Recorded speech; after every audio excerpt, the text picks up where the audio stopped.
Data என்ன சொல்லுதுன்னா 22% வேலை வாய்ப்பின்மை வந்து நேபாளில் இருக்கு அப்படின்னு சொல்லி சொல்றாங்க. இந்த ஜென்சி கிட்ஸ் போராட்டங்கிறது வந்து அரசியல் தலைமையோ அவங்களுக்குன்னு ஒரு கொள்கையோ அவங்களுக்குன்னு ஒரு இலக்கோ சரியான இலக்கோ கிடையாது.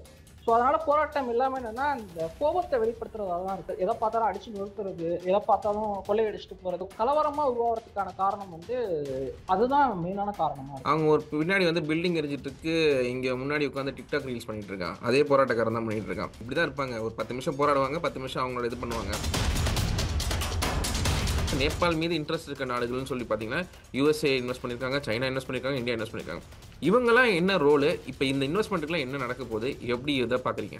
நம்ம வரலாற்றை எடுத்து பார்த்தோம்னா எங்கெங்கெல்லாம் ஒரு கலவரம் நடக்குது, எப்பெல்லாம் மக்கள் வந்து அரசுக்கு எதிரான ஒரு போராட்டம் நடக்குதோ அப்பெல்லாம் வந்து யுஎஸ் உள்ளார வருவது வந்து இயல்பா நடக்கிற ஒரு விஷயம். கொலம்பியா குட்டையில வந்து மீன் பிடிக்கிறது தான் யுஎஸ்க்கு வந்து ரொம்ப நான் வந்துட்டேன், ஏதோ வந்துட்டேன் அப்படின்ற மாதிரி தானே. சீனா வந்து நேபாள கண்ட்ரோல் பண்றது மூலமா இந்தியாவை ஓரளவுக்கு அச்சுறுத்துறதுக்கான முயற்சிகள் ஆரம்பத்துல பண்ணிட்டு இருக்கு. இது இவ்வளவு க்ளோஸ் குவார்டர்ஸ் நடக்கும்போது வந்து இந்தியா வந்து இது எப்படி பார்க்கணும்? இந்தியாவுக்கு வந்து இது மாதிரி விஷயங்கள் அச்சுறுத்தலா இருக்கா? ரீசெண்டா ஜிஎஸ்டியை குறைச்சது கூட ஆல்மோஸ்ட் நம்ம இதோட கம்பேர் பண்ணி பார்த்துக்கலாம். ஒரு சைடு டாரிஃப் போட்டு வரி ஏற்றுறாங்க. ஸ்டில் வந்து இந்தியா கத்துக்க வேண்டியது என்னன்னா கடைநிலை மக்களை பாதிக்காத அளவுக்கு பொருளாதார கொள்கையை இது பண்ணி நிர்வகிக்க வேண்டிய அவசியம் வந்து இதுலேருந்து இந்தியாவில தான் கத்துக்க வேண்டியதா இருக்கு. வணக்கம். வணக்கம். வணக்கம். ரொம்ப நாளாச்சு உங்களை பார்த்து. ஆமா.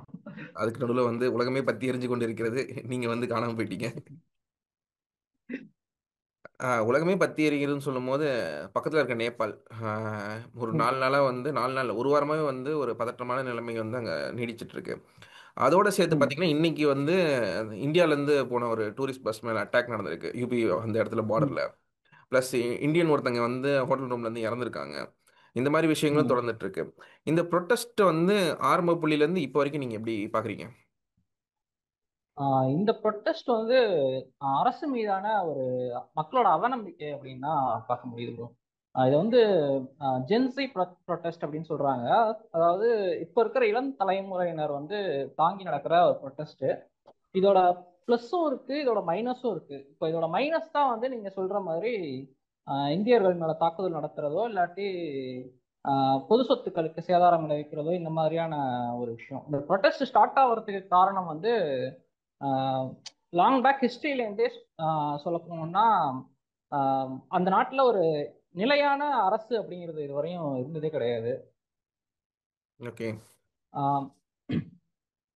ஸோ இதுக்கு முன்னாடி இந்த பார்ட்டிஸ் அதாவது 1996 1996லேருந்து 2006 வரையுமே அங்க இருந்த அரசு அங்க இருந்த அரசருக்கு எதிரான மாவோயிஸ்ட் போராட்டங்கள் வந்து நிறைய நடந்துச்சு. 2008 தான் வந்து டெமோக்ராட்டிக் கவர்மெண்ட்டே அங்க வந்து ஃபார்ம் ஆகுது. ஸோ அந்த கவர்மெண்ட் ஃபார்ம் ஆனதுக்கு அப்புறமே கூட எதுவுமே நிலையான ஆட்சி அப்படிங்கிறது கிடையவே கிடையாது. கிட்டத்தட்ட ஒரு 14 தலைமை வந்து மாறிடுச்சு. அந்த அப்பையிலேருந்து இப்போ இருக்கிற அந்த குறுகிய காலகட்டத்துக்குள்ளேயே மாறிடுச்சு. அது மட்டும் இல்லாம அங்க வந்து அதோட எக்கனாமிக் டேட்டாவை எடுத்து பார்த்தோம்னா நேபாளில் ஏகப்பட்ட கரப்ஷன். முதல்ல அங்க இருக்கிற மேஜரான 2 பார்ட்டி சொல்ல போனா நேபாளி காங்கிரஸ் ஒன்று இருக்கு, ரெண்டாவது வந்து யூஎம்எல்னு சொல்லிட்டு கம்யூனிஸ்ட் பார்ட்டி. இவங்க 2 பேரும் தான் 2 மேஜரான பார்ட்டி. 2 பேரும் ரொம்ப ஆப்போசிஷனா இருக்கிற ஒரு பார்ட்டி. ஆனா 2 பார்ட்டியுமே பயங்கர கரப்டடான ஒரு பார்ட்டி.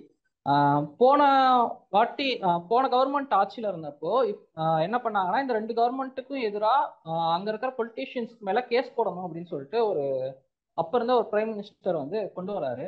அப்போ என்ன பண்ணிட்டாங்கன்னா 2 பார்ட்டியும் ஒண்ணு சேர்ந்துட்டு கூட்டணி மாதிரி வைக்கிற நிலைமைக்கே போயிடுச்சு. அப்போ வந்து மக்களுக்கு தெரிஞ்சிருச்சு எந்த அளவுக்கு கரப்டடா இவங்க இருக்காங்க அப்படின்னு சொல்லிட்டு. ரெண்டாவது ஆமா, அடுத்தது வந்து வேலை வாய்ப்பு கிடையாது.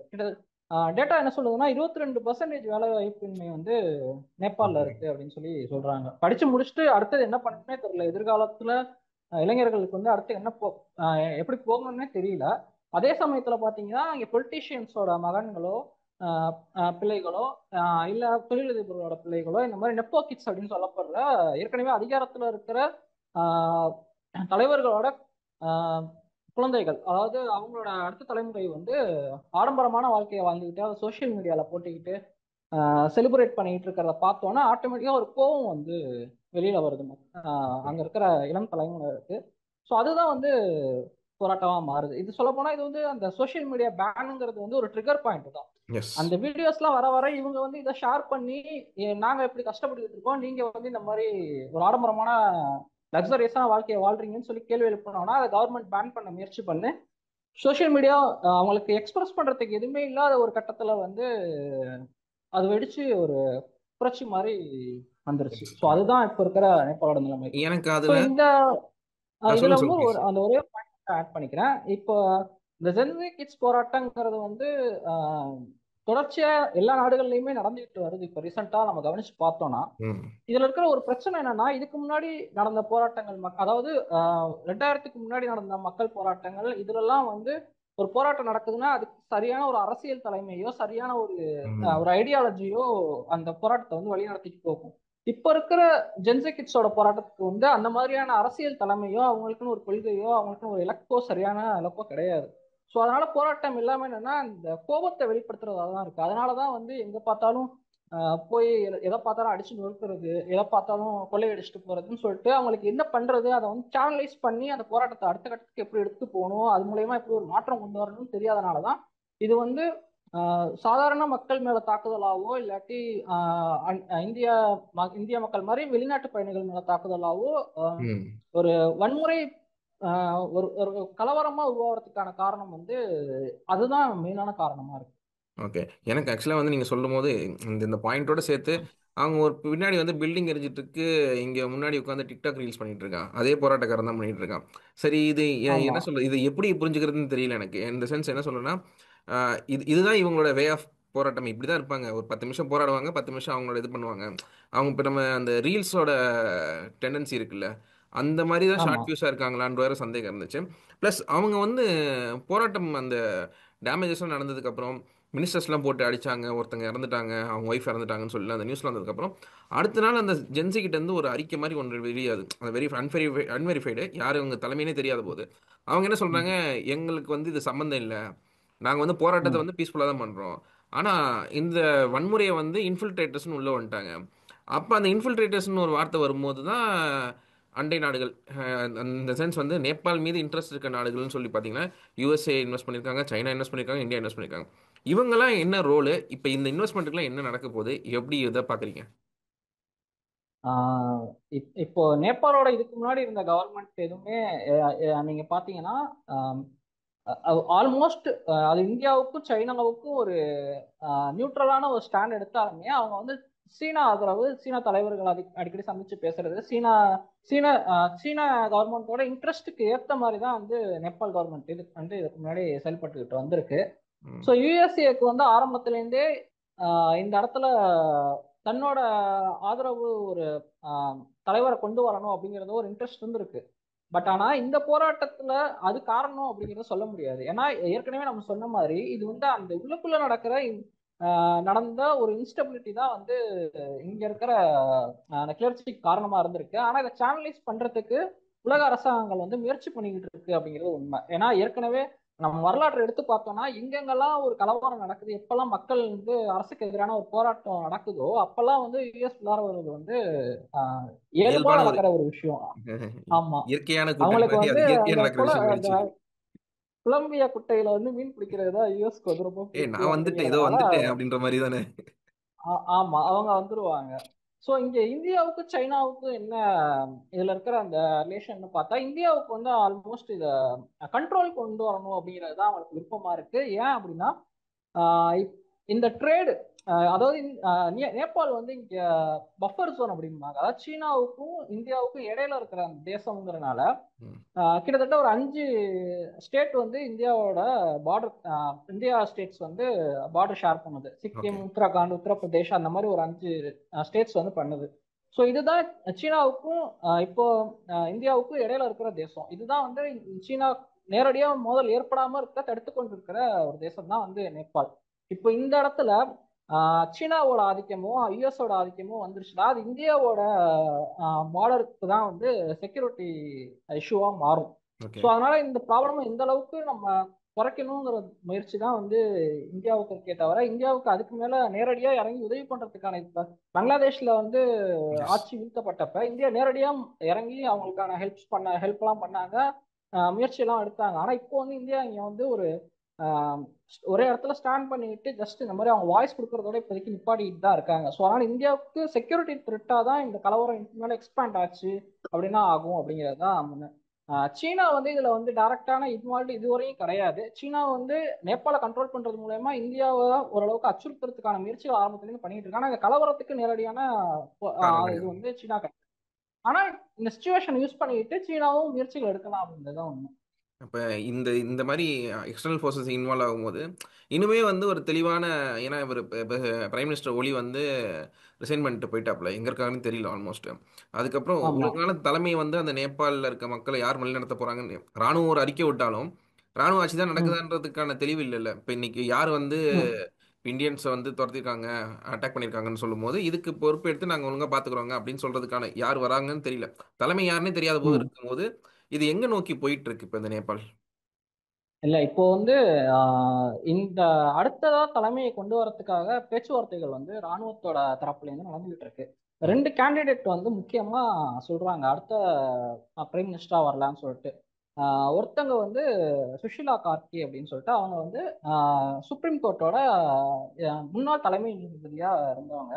ஓகே. ரொம்ப முக்கியமான ஒரு பர்சனாலிட்டி. ஏன்னா ஆஹ் அவங்களுக்கு இருக்கிற அந்த பவர் என்னன்னா, இதுக்கு முன்னாடி கரப்டடா இருந்த ஒரு மினிஸ்டர் அவர் வந்து ஆட்சியில இருக்கிறப்பயே அவரை கைது பண்ணி ஜெயில அடைச்சாங்க, அவர் கரப்டட் ஓகே, ஓகே, ஓகே. அப்படிங்கிறதுக்காக. அதனால மக்களுக்கு அவர் மேல வந்து ஒரு அவங்க நம்பிக்கை மேல இருக்கு. ஒரு நல்ல நம்பிக்கை இருக்கு. ரெண்டாவது ஒரு விஷயம் என்னன்னா, ஆரம்பத்துல இருந்தே நேபாளில் வந்து ஒரு ப்ராப்ளம் ஒன்று இருந்துகிட்டு இருந்துச்சு. என்னன்னா இப்போ நேபாளில் வந்து தந்தை வந்து நேபாளியா இருந்தாதான் மகனுக்கு வந்து அந்த குடியுரிமை கிடைக்கும் அப்படின்னு சொல்லிட்டு ஒன்று இருந்துச்சு. ஆனா அங்க என்ன ப்ராப்ளமா இருந்துச்சுன்னா, மோஸ்ட்லி ஆண்கள் எல்லாருமே அங்க வேலை வாய்ப்பு இன்மையால வெளிநாடு போயிடுவாங்க. ம். ஸோ அந்த டயத்துல வந்து அவங்க இறந்துட்டாலோ, ஆஹ் அங்க வெளிநாட்டுல இறக்குற மாதிரி ஆயிடுச்சுனாலும் திரும்ப ஒரு சுச்சுவேஷன், இந்த மாதிரி பல சுச்சுவேஷன்ஸ்ல வந்து பெண்கள் தான் குழந்தைங்களுக்கு பொறுப்பா இருக்க வேண்டியது இருக்கும். ஆனா அவங்களுக்கு குடியுரிமை கிடைக்காது. குழந்தைங்களுக்கு பெண்கள் தான் ஓகே, ஓகே. இருக்காங்க. இவங்க வந்து என்ன லா பாஸ் பண்ணாங்கன்னா, பெண்கள் தாய் வழியாகவே வந்து குடியுரிமை ம். வழங்கப்படும் அப்படின்னு சொல்லிட்டு ஒரு இது கொண்டு வந்தாங்க. அதுவும் நல்ல ஒரு வரவேற்பு வந்து நேபாள பெற்றுச்சு. ஸோ அதனால இவங்க வந்து ஒரு பிரைம் மினிஸ்டர் கேண்டிடேட்டா பார்க்கப்படுறாங்க. அடுத்து ஜின்சையோட சைட் தரப்புல இருந்து என்ன ஓகே. சொல்லப்படுதுன்னா, இவங்க இவங்க வந்தா ஏத்துக்குறோம் அப்படின்னு சொல்றாங்க. ரெண்டாவது வந்து குல்மான் சிங் அப்படின்னு சொல்லிட்டு ஒருத்தர் சொல்றாங்க. இவர் வந்து என்னன்னா, நேபாளில் வந்து கடந்த சில வருடங்களுக்கு முன்னாடி வந்து பயங்கரமான மின்வெட்டு பிரச்சனைகள் இருந்துச்சு. கிட்டத்தட்ட ஒரு ஒரு நாளைக்கு 18 மணி நேரம்லாம் கரண்டே இருக்காது. அந்த மாதிரியான ஒரு சிக்கல்ல தான் நேபாள் இருந்துச்சு.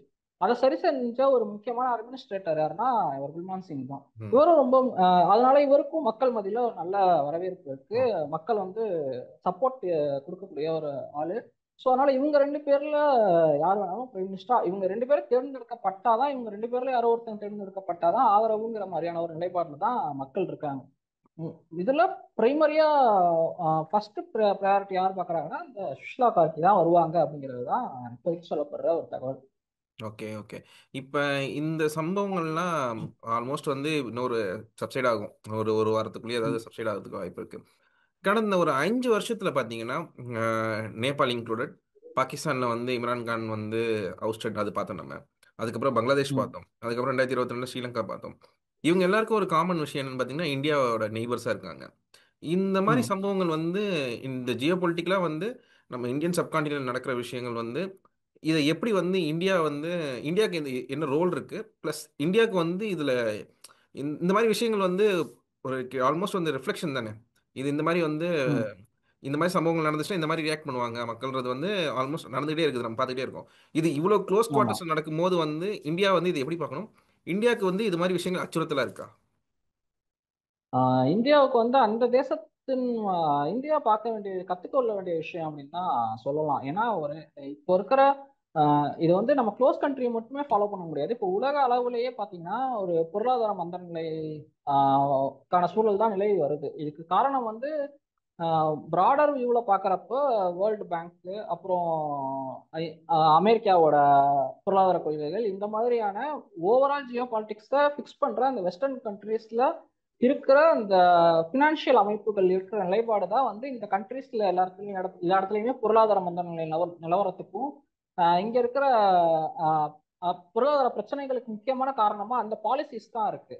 ஸோ அந்த பாலிசிஸை இதுவரையும் கேள்வி கேட்கறதுக்கான ஒரு தெளிவான எந்த அமைப்புகளோ இல்லாட்டி அதை வந்து மக்கள்கிட்ட கொண்டு போறதுக்கான ஒரு விஷயங்களோ வந்து பெரிய அளவுல ப்ராடரா இல்லை. சின்ன சின்ன இயக்கங்கள் இருக்கு, சின்ன சின்ன அமைப்புகள் இருக்கு.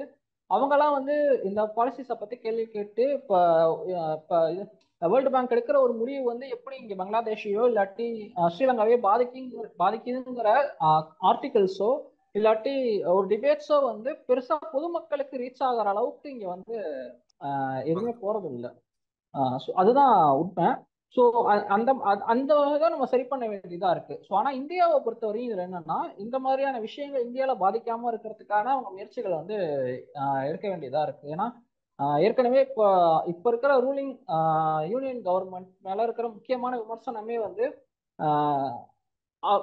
விலையேற்றம், விலையேற்றம், அப்புறம் வேலை வாய்ப்பின்மை எல்லாமே இங்கேயும் அங்க அந்த கண்ட்ரீஸ்ல இருக்கிறது எல்லாமே இங்கேயும் இருக்கு. பட் ஆனா இங்க இருக்கிற நம்மளோட கான்ஸ்டியூஷன், அதுக்கப்புறம் டெமோக்ராட்டிக் அமைப்புகள் தான் வந்து இந்த அளவுக்கு பெரிய பிரச்சனைகள் ஆகாம கிளர்ச்சி மாதிரி ஏற்படாம இருக்கிறதுக்கான ஒரு ஸ்டேபிளைஸ்டு ஓகே சேனல்ஸா இருந்துட்டு வராங்க. இப்போ ரீசெண்டா ஜிஎஸ்டியை குறைச்சது கூட ஆல்மோஸ்ட் நம்ம இதோட கம்பேர் பண்ணி பார்த்துக்கலாம். ஏன்னா ஓகே ஜிஎஸ்டி ஓகே வந்து ஒரு கட்டத்துல உச்சத்துல இருக்கிறப்போ இதுக்கு மேல யுஎஸ் வேற இந்த இடத்துல வந்து ஒரு சைடு டாரிஃப் போட்டு வரி ஏத்துறாங்க. அப்போ வந்து கடைநிலை மக்கள் வந்து பாதிச்சு அவங்களோட அன்றாட வாழ்க்கையை ரொம்ப கேள்விக்குள்ளாகிற அந்த டயத்துல வந்து அதுல இருந்து வெளில வரதுக்கான ரீசன் வந்து ஜிஎஸ்டியை குறைக்கிறாங்க. ஸோ ஓகே இந்த மாதிரியான முயற்சிகள் எல்லாம் கவர்மெண்ட் சைட்ல இருந்து எடுக்கிறதுனால இவ்வளவு பெரிய பாதிப்புகள் வந்து நம்ம இந்தியாவுக்கு வந்து வராது. ஸ்டில் வந்து இந்தியா கத்துக்க வேண்டியது என்னன்னா, ஆஹ் கடைநிலை மக்களை பாதிக்காத அளவுக்கு பொருளாதார கொள்கையை வச்சுக்கணும். இது பண்ணி நிர்வகிக்க வேண்டிய அவசியம் வந்து இதுல இருந்து இந்தியாவில தான் கத்துக்க வேண்டியதா இருக்கு. அதே சமயம் வந்து ஜியோ பாலிட்டிக்கல் லெவல்ல பாக்குறப்போ இப்போ யுஎஸோட கொள்கையோ இல்லாட்டி வேர்ல்டு பேங்கோட கொள்கையோ எந்த அளவுக்கு நம்மளை பாதிக்காத அளவுக்கு நம்ம அதுல அதுக்கு வந்து கட்டுப்பட்டு நடக்க வேண்டியும் அப்படிங்கிற ஒரு பார்வையும் இந்தியா ஃபாலோ பண்ண வேண்டியதா இருக்கு. Okay okay. நன்றி நன்றி நன்றி நன்றி மாறன். இந்த விஷயத்தை வந்து தெளிவாக வந்து இவ்வளோ பெருசாக பேசினது, ப்ளஸ் இந்தியா கற்றுக்க வேண்டிய விஷயங்களும் கரெக்டாக தெளிவாக சொல்லியிருக்கீங்க நீங்கள். நன்றி. நன்றி.